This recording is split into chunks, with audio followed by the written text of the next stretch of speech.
러시아의 우크라이나 침공이 4년 3개월째 이어지는 가운데 2026년 5월 7일 볼로디미르 젤렌스키 우크라이나 대통령은 러시아의 일시적 휴전 제안을 정면으로 비판하는 심야 연설을 발표했습니다. 젤렌스키 대통령은 러시아가 오는 5월 9일 모스크바 붉은 광장에서 열리는 승전 기념일 퍼레이드를 안전하게 치르기 위해 우크라이나의 허락을 구하고 있다고 지적했습니다. 그는 19개의 단어로 구성된 문장을 통해 러시아는 1년에 단 한 번, 1시간 동안 광장에서 안전하게 행진하기 위해 우크라이나의 허락을 원하며 그 직후 다시 우리 국민을 죽이고 전쟁을 계속하려 한다고 규정했습니다. 이는 러시아가 제안한 휴전의 본질이 평화나 외교적 해결이 아닌 단순한 행사용 통행증에 불과하다는 점을 강조한 것입니다. 이번 사태의 맥락은 지난 5월 4일 러시아 국방부가 5월 8일부터 9일까지 일방적 휴전을 선언하면서 시작되었습니다. 러시아 측은 이를 인도주의적 조치이자 절제력을 보여주는 선의의 표시라고 주장했습니다. 그러나 실질적인 배경에는 우크라이나 드론 공격에 대한 러시아의 안보 우려가 깔려 있습니다. 실제로 모스크바 시내에서는 일주일 사이 14대의 드론이 격추되었고 크렘린궁에서 불과 4마일 떨어진 고급 아파트가 피격되기도 했습니다. 이에 따라 러시아 당국은 드론 신호 차단을 위해 모스크바와 상트페테르부르크의 모바일 인터넷을 제한하고 수백 개의 방공 시스템을 배치하는 등 삼엄한 경계 태세에 돌입한 상태입니다. 특히 올해 러시아의 승전 기념일 퍼레이드는 2007년 이후 19년 만에 처음으로 탱크와 장갑차 등 군사 장비 없이 진행될 예정입니다. 러시아 국방부는 이를 작전상 상황 때문이라고 밝혔으나 이는 그간의 전쟁으로 인한 장비 손실과 전력 공백을 방지하기 위한 조치로 풀이됩니다.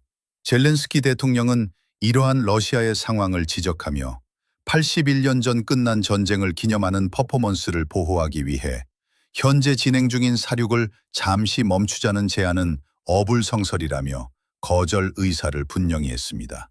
러시아가 제안한 휴전의 허구성은 지난 5월 5일 발생한 사건들을 통해 명확히 드러났습니다. 우크라이나는 러시아의 제안이 있기 이틀 전 어떠한 조건이나 요구도 없이 자발적으로 자정부터 휴전을 선언하며 평화의 의지를 보였습니다. 그러나 러시아군은 우크라이나의 휴전 선언 이후 첫 10시간 동안에만 총 1820회의 공격을 가하며 이를 정면으로 위반했습니다. 공격은 드론 타격, 포격, 유도 항공폭탄 투하, 에너지 기반 시설을 겨냥한 미사일 발사 등 전 전선에 걸쳐 무차별적으로 자행되었습니다. 특히 이 과정에서 수미주 빌리필리아 지역의 한 유치원이 러시아 미사일에 피격되어 파괴되는 사건이 발생했습니다. 당시 수업 시작 전이라 어린이들의 피해는 없었으나 성인 2명이 목숨을 잃었습니다. 젤렌스키 대통령은 우크라이나가 선의로 선언한 휴전 기간에 아이들의 교육시설이 파괴된 사실을 공식 발표하며 러시아의 선택은 침묵과 생명 보존에 대한 명백한 거부라고 비판했습니다. 이러한 상황에서 러시아는 자국의 행사를 위해 휴전을 지켜달라고 요구한 것입니다. 이에 우크라이나는 말뿐만 아니라 행동으로도 답변을 대신했습니다.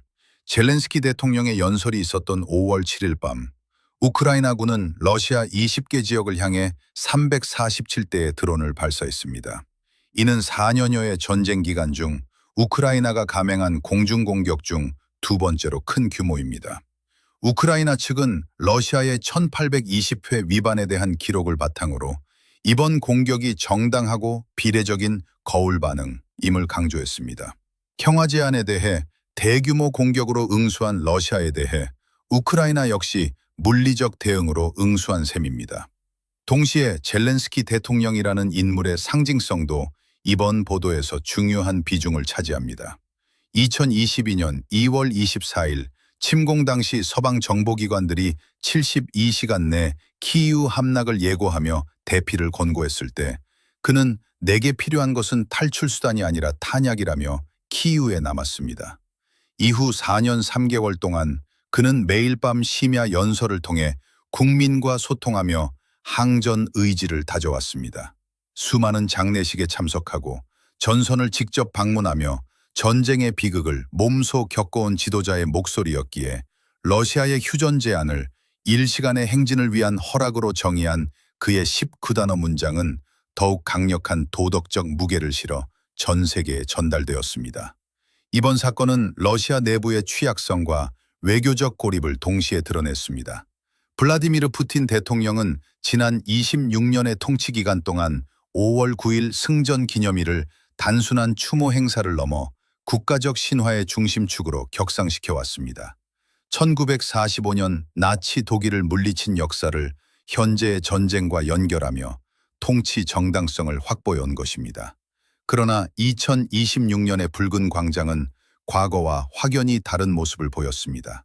군사 장비가 사라진 빈자리는 수백 개의 방공 시스템과 통신 차단 장비가 채웠고, 이는 러시아의 군사력이 소모되었음을 보여주는 가시적인 증거가 되었습니다.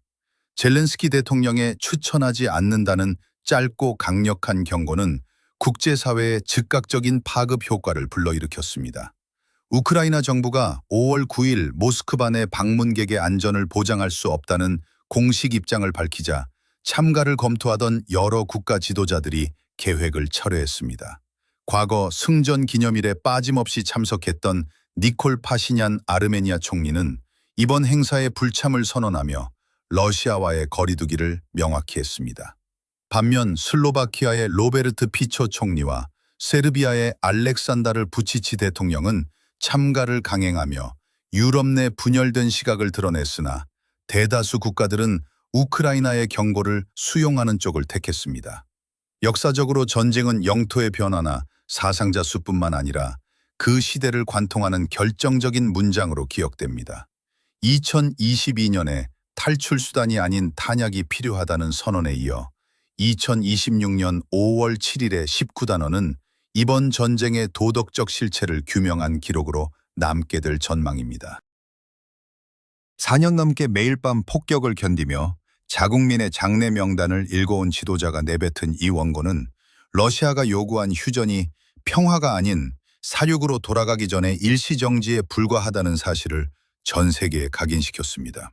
결국 러시아는 우크라이나의 동의 없이 불안 속에 행사를 치러야 하는 처지에 놓였습니다.